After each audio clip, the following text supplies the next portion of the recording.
Ditanya, kemana bendahara? Maka ketawalah mereka semuanya. Sudah kami jual, wahai Abu Bakar. Bagaimana kalian jual orang merdeka? Pokoknya sudah kami jual. Maka diceritakanlah skenario mereka, kenapa sampai tega kalian menjualnya.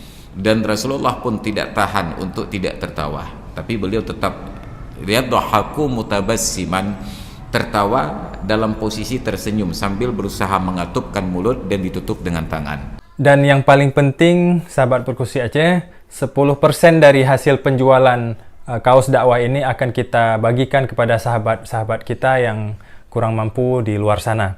Ilmu tanyo benar, amai tanyo benar, kure tanyo benar, ngak selamat dunia akhirat. Untunglah bahwa dunia sekarang ini sudah punya kesepakatan tidak boleh lagi ada perbudakan di atas kertas, bukan di atas bumi. Di atas kertas tidak boleh ada perbudakan, maka dibuatlah undang-undang tentang pelarangan trafficking dan lain sebagainya. Tapi prakteknya berjalan, tidak ada perlindungan sama sekali. Kita hanya heboh ketika ada tenaga kerja Indonesia, apakah yang laki-laki ataupun yang wanita, bekerja di luar negeri. Setelah sekian lama terangkat kasusnya, ternyata dia tidak diberikan upah dan bekerja 24 jam dalam sehari. Dalam kasus tertentu malah diperkosa oleh majikan. Rata-rata di Arab. Lalu kita tuduh orang Arab itu jahat. Kita lupa bahwa di Arab mereka pernah hidup dalam tradisi perbudakan. Boleh jadi wanita yang mereka pekerjakan ini sudah berstatus sebagai budak. Oh enggak Pak, ini orang merdeka, kemudian disalurkan oleh perusahaan jasa tenaga kerja ke Arab, dijanjikan gaji dalam jumlah tertentu tapi nggak pernah dibayar gaji. PJ TKI yang memberangkatkan mereka boleh jadi sudah menjual para wanita dan laki-laki ini untuk menjadi budak, dijual kepada orang Arab. Kalau sudah dijual, sah transaksi jual beli walaupun haram hukumnya. Dalam Islam menjual orang yang merdeka sah transaksinya. Kenapa sah? Karena objeknya benda suci, ada manfaat dan ada harga. Cuma perbuatannya haram karena memperjualbelikan orang merdeka. Dijual, sah. Maka dulu ketika Abu Bakar diutus oleh Rasulullah dalam sebuah delegasi, beliau berangkat dengan satu rombongan. Standar di dalam Islam sejak masa Rasulullah, apabila sudah ada sebuah komunitas, 2 orang atau lebih, mesti ada pengorganisasian. Maka ditunjuklah ketua rombongannya Abu Bakar. Kemudian ada bendahara yang mengatur keuangan. Kemudian ada bagian-bagian yang lain. Singkat cerita, ternyata dalam perjalanan tersebut bendahara ini sangat pelit. Minum dan makannya diirit-irit. Jadi nggak boleh makan di tempat, mungkin harus nasi bungkus, itu pun sebungkus berdua atau lebih. Kesallah anggota rombongan kepada bendahara ini, tetapi tidak berani dilaporkan kepada Abu Bakar. Saat mereka singgah di sebuah tempat dalam perjalanan, pasang tenda untuk menginap, kelilinglah sebahagian anggota rombongan di perkampungan terdekat. Melihat perkampungan itu agak makmur, terbersitlah sebuah pemikiran dalam benak mereka untuk menghukum bendahara tadi.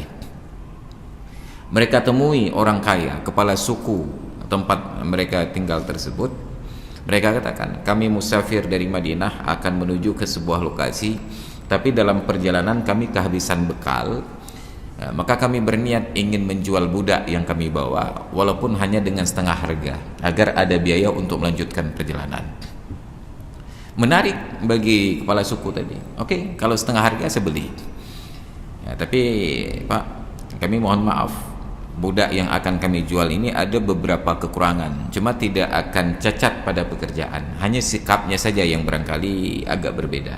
Kami perlu jelaskan di awal agar nanti Bapak tidak terkejut. Apa kekurangannya?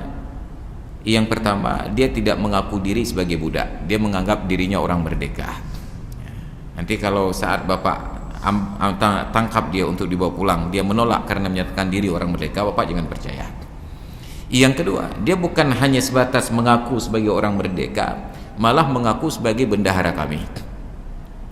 Bapak jangan percaya, itu memang sudah sikapnya, ada halusinasi begitu. Nanti tangkap saja. Ya, ini kami ikhlaskan setengah harga karena sikap-sikapnya itu. Maka berangkatlah rombongan ini, kepala suku berikut dengan pengawalnya. Ditangkaplah bendahara tadi. Kenapa Anda tangkap saya? Majikan Anda sudah menjual Anda kepada kami setengah harga. Untuk apa mereka jual? Saya orang merdeka. Jangan sebutkan alasan karena kami sudah diberitahukan Anda mengaku merdeka, Anda mengaku bendahara nantinya. Maka diseretlah, dibawa pulang. Ketawalah sahabat-sahabat yang lain, jok ya katanya, ya, karena terlalu pelit dalam perjalanan. Ini hati-hati untuk para bendahara. Ya.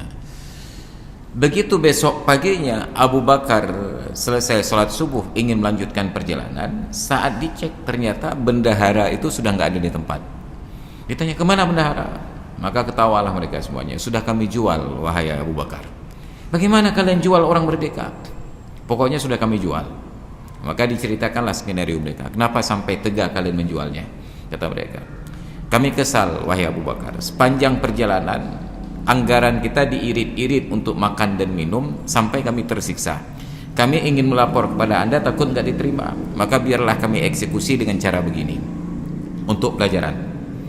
Jadi sekarang bagaimana? Kita temui lagi kepala suku itu dan kita minta pengembalian. Uangnya kita kembalikan, budaknya kita ambil lagi. Maka datanglah rombongan ini berikut dengan Abu Bakar. Diceritakanlah kasus tersebut, terpingkal-pingkallah kepala suku ini. Ya, maka nggak apa-apa. Uang kalian ambil sebagian, budak aku kembalikan. Selesai dari perjalanan, mereka kembali ke Madinah dan bercerita kepada Rasulullah tentang proses penjualan orang merdeka ini. Dan Rasulullah pun tidak tahan untuk tidak tertawa, tapi beliau tetap lihat dhahaku mutabassiman, tertawa dalam posisi tersenyum sambil berusaha mengatupkan mulut dan ditutup dengan tangan. Makna yang ingin kita selami adalah bahwa ada proses penjualan orang merdeka. Nabi akui ada orang merdeka yang boleh dijual, tapi menjual dengan sebenarnya hukumnya adalah haram. Walaupun haram, transaksi itu sah.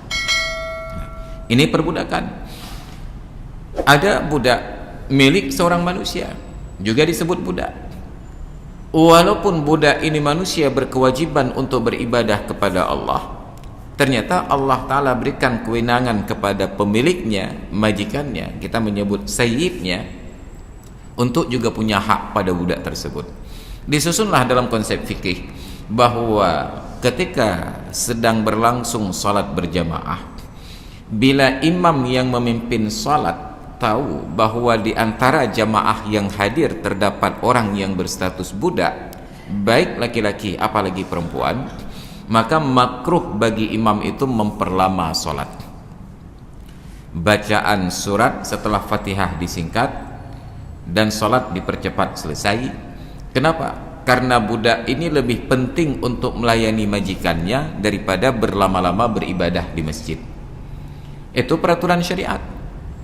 Jangan kita bolak-balik kita nyatakan, apalah arti majikannya itu yang juga hamba Allah, bukankah lebih penting dia beribadah kepada Allah? Tidak, ini aturan dari kehendak Allah dan Rasulnya. Ada ubudiyah.